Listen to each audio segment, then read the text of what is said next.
बाप रे बाप कितना गर्मी है कि घर के चौकट के बारे हमने की बनेबे कि हमरे खटिया खड़ी हो जते एक गाछ तो कटलिए अब एकरा काटे में हालत खराब हमर हो जते गाछो मोटगर लगा है मोटा गाछी है रे अरे भाई। भैया इतना गर्मी में यहाँ क्या कर रहे हैं।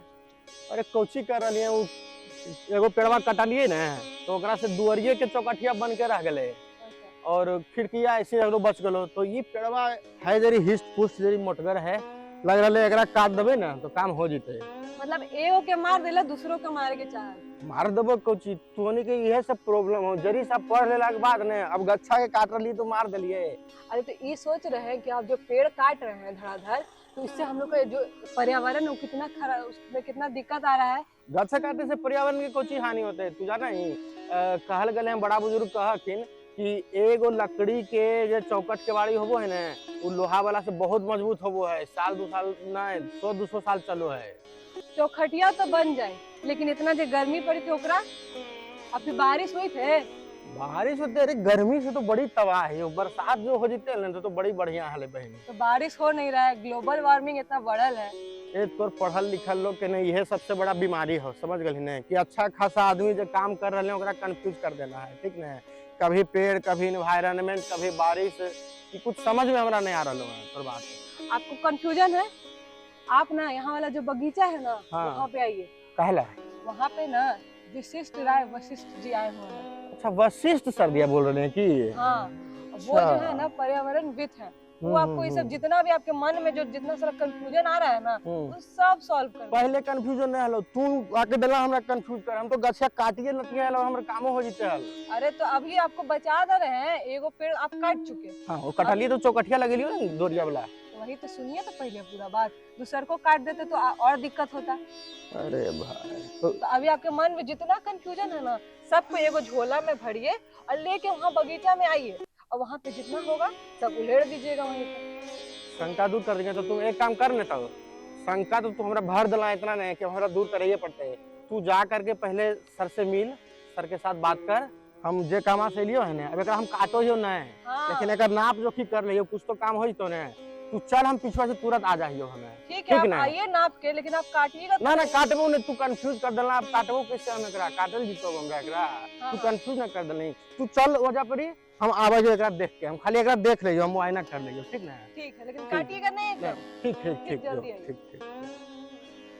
नमस्ते सर। नमस्ते। हमारे गांव के एक भैया हैं वो आज पूरे गर्मी में परेशान थे लेकिन उनको ये भी था कि घर में घर बन गया है चौखट नहीं लगा है तो वो पेड़ भी काट रहे थे। तो उनको हम समझाए हैं कि आप जो ये पेड़ काट रहे हैं इस पेड़ का हमारे पर्यावरण में कितना बड़ा महत्व है।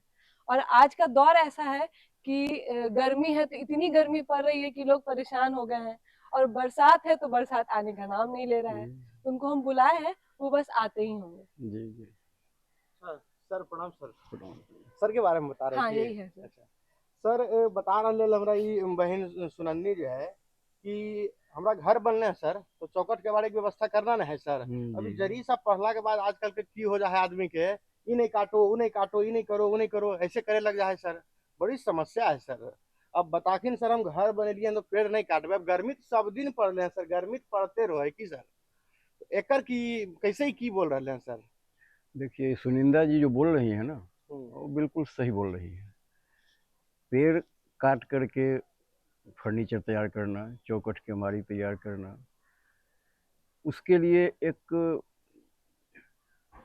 हमारा अपना सुझाव होता है कि अगर आप फर्नीचर के लिए या किसी बहुत आवश्यक आपको सामग्री तैयार करना है जो पेड़ पौधों से प्राप्त होता है तो अगर आपको एक पेड़ अगर आपको काटना आवश्यक है तो आप निश्चित तौर पर कम से कम 5 पेड़ लगा दीजिए क्योंकि एक पेड़ जो आप काटते हैं वो तो फुल फ्लेज होता है वो 20-25-50 साल पुराना होता है और आज आप जो पेड़ लगाएंगे उसको उस रूप में आने में फिर 20-25 साल लगेगा।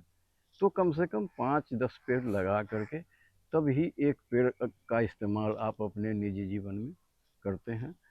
सर अपने अभी एगो बात किलखिन सर की प्रकृति या ओकर संतुलन ये जो बात अपने कर रहलखिन है तो प्रकृति के संतुलन कोची होवे सर, और पर्यावरण कोची होवो है। इतना गर्मी पड़ रहा है, प्रकृति तो अपने ने सब संतुलन करेगा सर। देखिए विकास जी, प्रकृति और पर्यावरण, प्रकृति और पर्यावरण एक दूसरे के साथ जुड़ा हुआ है। पर्यावरण शब्द जो है, परिजोड़ आवरण, हमारे चारों तरफ का जो आवरण है वही पर्यावरण है। और हमारे शरीर का जो निर्माण हुआ है पंच तत्वों से, वो पर्यावरण का ही अंग है। तो ये जो पांचों तत्व है, जब तक वो शुद्ध नहीं हमें प्राप्त होगा तब तक हमारा शरीर स्वस्थ नहीं होगा। तो हमको अपने शरीर को स्वस्थ बनाने के लिए पर्यावरण को बचाना होगा। पर्यावरण क्या है, सिंपल भाषा में आप समझिए कि हमारे चारों तरफ का जो आवरण है वो पर्यावरण है। इसके विभिन्न घटक भी हैं, जैसे कि जल, ये है उसका एक घटक है, वायु एक घटक है, उसके बाद जो है सो पृथ्वी जो मृदा है वो एक घटक है, ध्वनि एक घटक है। तो इस तरह से वायु, जलमंडल, थल मंडल, जैव मंडल, वायुमंडल, ये चार घटक होते हैं पर्यावरण के। और इस चारों को मिला करके पर्यावरण का निर्माण होता है। तो हमको पर्यावरण को बचाने के लिए, अपने को स्वस्थ रखने के लिए, पर्यावरण के जो विभिन्न अंग हैं उनमें जो विकृति पैदा हो रही है आजकल के समय में, हमको उस विकृति को रोकना है। विकृति कैसे पैदा हो रही है कि प्रकृति का आपने बात किया था कि प्रकृति क्या है पर्यावरण के साथ। तो मानक स्थिति है कि धरती पर जितने भूभाग हैं उस भूभाग के 33% भाग पर पेड़ पौधे, वन संपदा, जल जंगल होना चाहिए। अगर इतना भाग पर जल जंगल, जल नहीं, जंगल, वन और पेड़ पौधे नहीं होंगे, अगर घटते चले जा रहे हैं, तो क्या होता है कि सर पेड़ पौधे जो है ऑक्सीजन तो देते ही हैं, लेकिन ये कार्बन डाइऑक्साइड के बहुत बड़े शोषक हैं। पहले कार्बन डाइऑक्साइड को अपने में समाहित करते हैं, फिर वो ऑक्सीजन देते हैं। तो अगर पेड़ पौधे कटते जाते हैं तो कार्बन डाइऑक्साइड को शोषित करने वाला का वो जो तत्व है वो कम जाता है। और कार्बन डाइऑक्साइड जब वायुमंडल में बढ़ेगा, और कार्बन डाइऑक्साइड जो है ग्रीन हाउस गैस का एक बहुत बड़ा घटक है, तो उससे क्या होता है कि तापमान वायुमंडल में बढ़ जाता है। अभी आप मैडम ने कहा कि बड़ी गर्मी है, ये ग्रीन हाउस गैस जो वायुमंडल में अपना प्रभाव बढ़ाते जा रहा है, उसका ये असर है। और ये ग्रीन हाउस गैस के कारण ही ग्लोबल वार्मिंग का बढ़ाव होता है। और ग्लोबल वार्मिंग का स्थिति ये है कि आपको जल पर प्रभावित होता है, आपके वायु पर प्रभावित होता है, मतलब जो भी अंग है सबको प्रभावित करता है। अभी आप देख लीजिए कि 50 डिग्री टेम्परेचर पर हम चले गए, जो सहना मुश्किल है, असह्य है। तो हमको अगर ग्रीन हाउस गैस का स्वरूप को कंट्रोल करना है, नियंत्रित करना है, और नियंत्रित करने के लिए हमको क्या करना है कि पेड़ पौधों को कटने से बचाना है, ताकि वो कार्बन डाइऑक्साइड का शोषण कर सके। खेत में, खेती के वक्त में हमको रासायनिक खाद का इस्तेमाल कम करके जैविक खाद का इस्तेमाल करना है, ताकि वो नाइट्रस ऑक्साइड को पैदा न करे। घर में एसी कूलर लगाने के बजाय हम पेड़ पौधे बगल अगल में लगा, जो प्राकृतिक एसी है उसको करें, तो वो क्लोरोफ्लोरोकार्बन आपको उत्सर्जन से बचाएगा। और कूड़ा कचरा जो है उसको हम अगर एक निश्चित जगह पर रखें और दाब के रखें, तो उससे हमारा मीथेन गैस का बढ़ोतरी रुक सकता है। तो ये हमारा ग्रीन हाउस गैस है, और इसका असर ग्लोबल वार्मिंग पर होता है। ग्लोबल वार्मिंग से क्या होगा कि वो तो गर्म है, जो पहाड़ हैं, जहाँ जहाँ बर्फ़ का वो है स्थान है, तो जब गर्मी बढ़ेगा, ग्लोबल वार्मिंग का प्रभाव बढ़ेगा, तो वो वहाँ से पिघलेगा। पिघलने के बाद वो कहाँ जाएगा, वो समुद्र में जाएगा। और जब समुद्र में जाएगा तो उसका पानी का लेवल जो नॉर्मल लेवल है उससे बहुत ऊपर उठ जाएगा। और जब बहुत ऊपर उठ जाएगा तो वो समुद्र अपना सीमा पार करके पूरे जल प्लावन की स्थिति हो जाएगी। ग्लोबल वार्मिंग का ये असर होगा। लेकिन एक प्रश्न एकरा में उठले सर कि अपने ध्वनि प्रदूषण के ऊपर कहलखिन कि बूढ़े को परेशानी होबो है, डीजे बजावा है लोग, तो फिर भी लोग ये सब चीज करे से बाज ना आवे सर। शादी विवाह के मौसम में खास करके देखल जा है कि इतना हाई वॉल्यूम डीजे बजो है सर कि आस पास के परवाह कोई नहीं करो है, और पता नहीं फिर भी का है। देखिए विकास जी, आपका प्रश्न बहुत ही सम्यक प्रश्न है।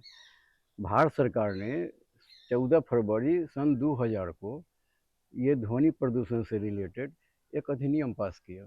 उसमें कहा गया कि आपको सार्वजनिक जगहों पर ये जो ध्वनि विस्तारक यंत्र है, ध्वनि विस्तारक यंत्र, लाउड स्पीकर, उसका इस्तेमाल नहीं करना है। फिर 2010 में एक इसको संशोधन कर दिया गया और कहा गया कि नहीं, अब इस यंत्र को भी आपको हम प्रतिबंधित करते हैं। और उसके लिए नियम बन गया कि रात्रि में 10 बजे के बाद और 6 बजे से पहले ये जो है तो आपको बिल्कुल प्रतिबंधित रहेगा, क्योंकि लोग को सोने का समय होता है, अगल बगल में वो गाजा बजा होते रहता है।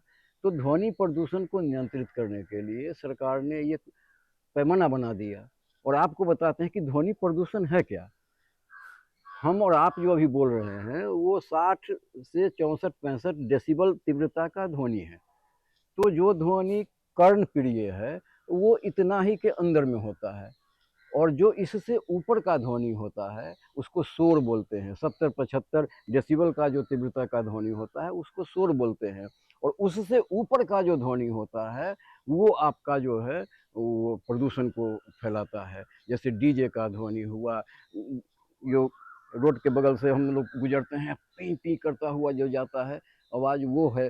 तो जो 64-65 से ऊपर का ध्वनि का जो डेसिबल है वो ध्वनि प्रदूषण फैलाता है। और उसके कारण आप देखते होइएगा कि अनेक बार तो लोगों की मृत्यु हो जाती है। डीजे का जो की तीव्रता है वो 115-20 डेसिबल पर जाकर के वो लोग उसमें क्या होते हैं, आनंदित होते हैं। और उसका नतीजा होता है कि बूढ़े हैं, बच्चे चिहुक रहे हैं, बूढ़े थर-थर आप लोग, और जवान आदमी, अब तो जवानी में भी लोगों को इसका असर दिखने लगता है। धम धम जब लगता है तो क्या महसूस होता है। इसलिए ध्वनि प्रदूषण भी एक बहुत बड़ा कारण है, और इसके लिए भी पेड़ पौधे की आवश्यकता है। आप देखिए कि खुले आसमान के नीचे या जहाँ पेड़ पौधे नहीं हैं वहाँ जो आपका ध्वनि प्रदूषण यहाँ बोलिएगा तो उसके ये बढ़ जाता है दूरी। हाँ, जहाँ पेड़ पौधे लगे होंगे वहाँ पर ध्वनि प्रदूषण का आवाज़ जो होता है वो तीव्रता कम जाता है। तो ये जो पेड़ पौधे हैं ना उसके भी क्या बोलते हैं, शोषक हैं। ध्वनि में जो तीव्रता है उसको कम करता है। ये आप महसूस करने की चीज़ है। और सर शायद यह कारण है कि पहले देखल जा है कि बगीचा में, जंगल में पक्षी के मात्रा, पक्षी के चहचहाहट बहुत ज्यादा सुने ले मिल रहा है, और आजकल वो चीज लुप्त हो गया है सर। आपने विकास जी प्रश्न किया, परिंदे की बात की हमने, मेरा उसमें ये सोचना है, मानना भी है, पेड़ काट कर तूने जंगल मिटा डाला, पेड़ काट कर तूने जंगल मिटा डाला, कितनों ही परिंदों को घर से बेघर बना डाला। अरे ईश्वर ने तो सौंपी थी तुझे सुंदर सी जमीन, तूने तो कहीं जिंदगी और कहीं जज्बात जला डाला।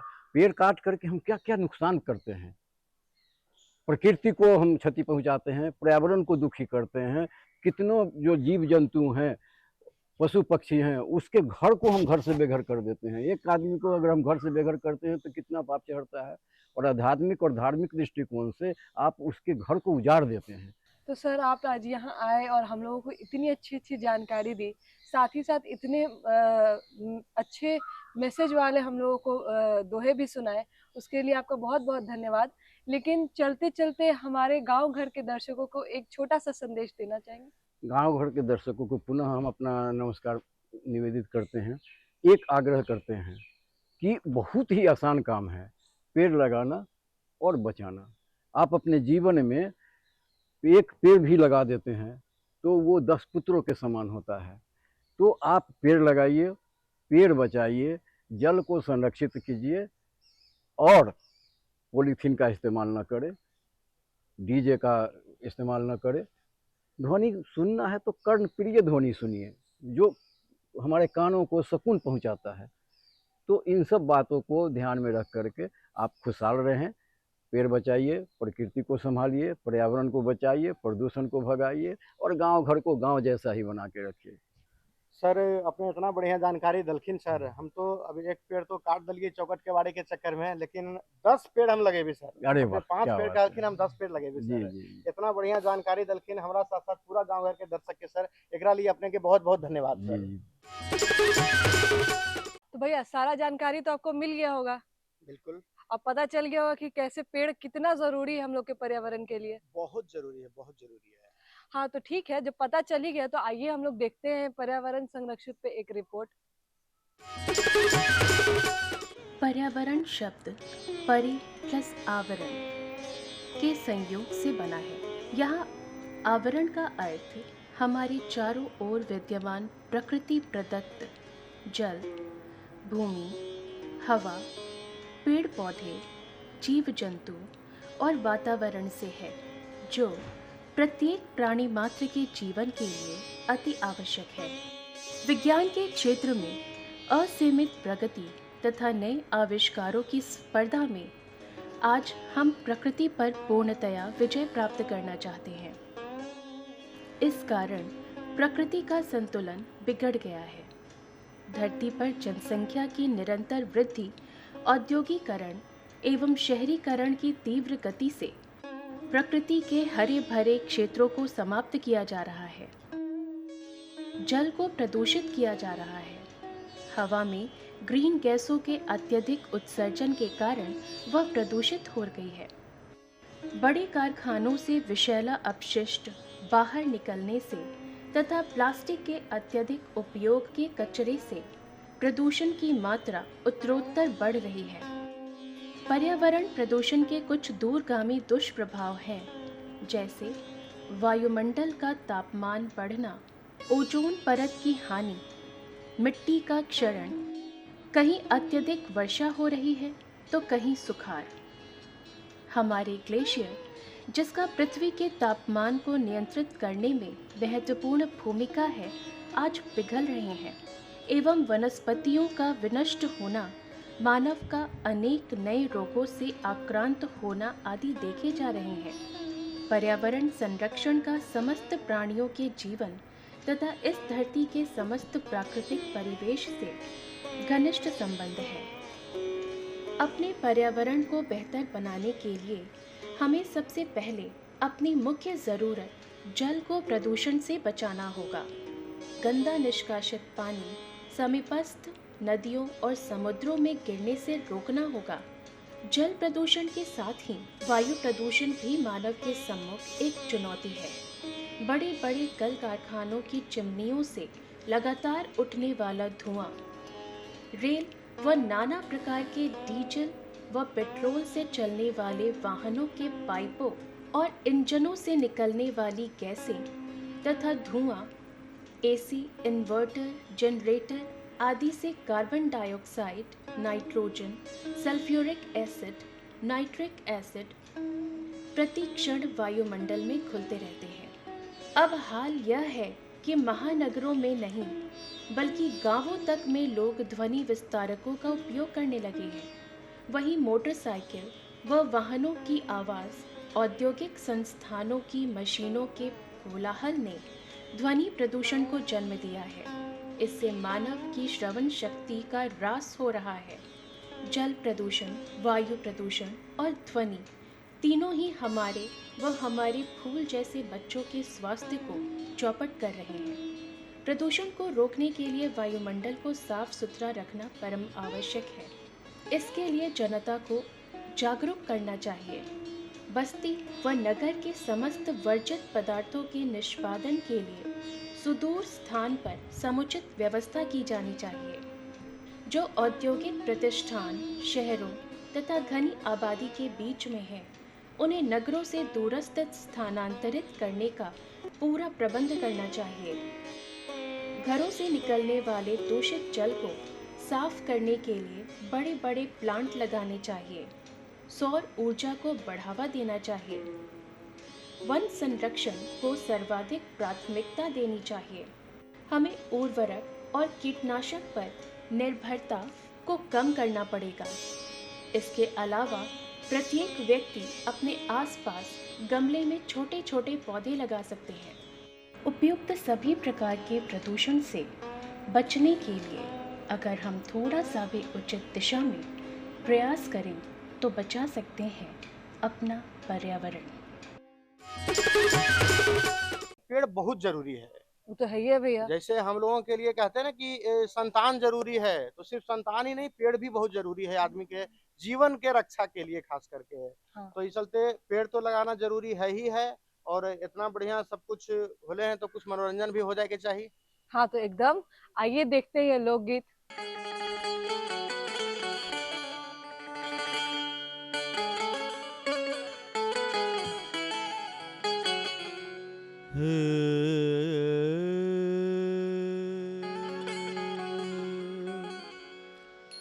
प्रीत जवने कलमिया लिखे रे,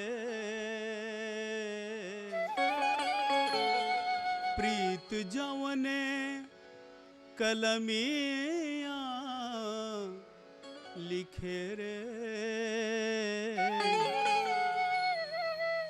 लोर अनघा दर्दियो लिखेला। प्रीत जवने कलमिया लिखे रे, प्रीत जवने कलमिया लिखे रे, लोर अनघा दर्दियो लिखेला, लोर अनघा दर्दियो लिखेला। प्रीत जवने कलमिया लिखे रे, लोर अनघा दर्दियो लिखेला। प्रीत जवने कलमिया लिखे रे, लोर अनघा दर्दियो लिखेला। जे लिखे भाग में पूर्णमासी, जे लिखे भाग में पूर्णमासी, ऊ अमावस अनहरियो लिखेला, ऊ अमावस अनहरियो लिखेला। प्रीत जवने कलमिया लिखे रे, प्रीत जवने कलमिया लिखे रे, उत अनघा दर्दियो लिखेला, लोर अनघा दर्दियो लिखेला।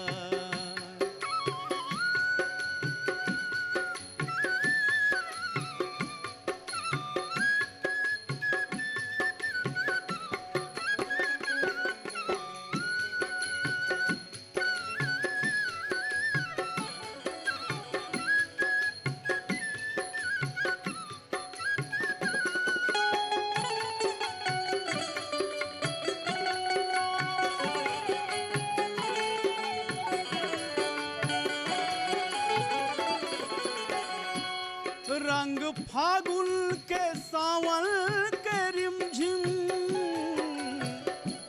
ऊत तलफत भुभुरियो लिखेला।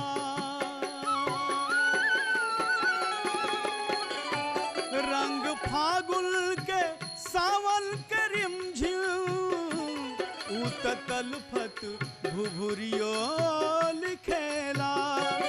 मीठ सपना, मीठ सपना कबो गुदगुदी रे,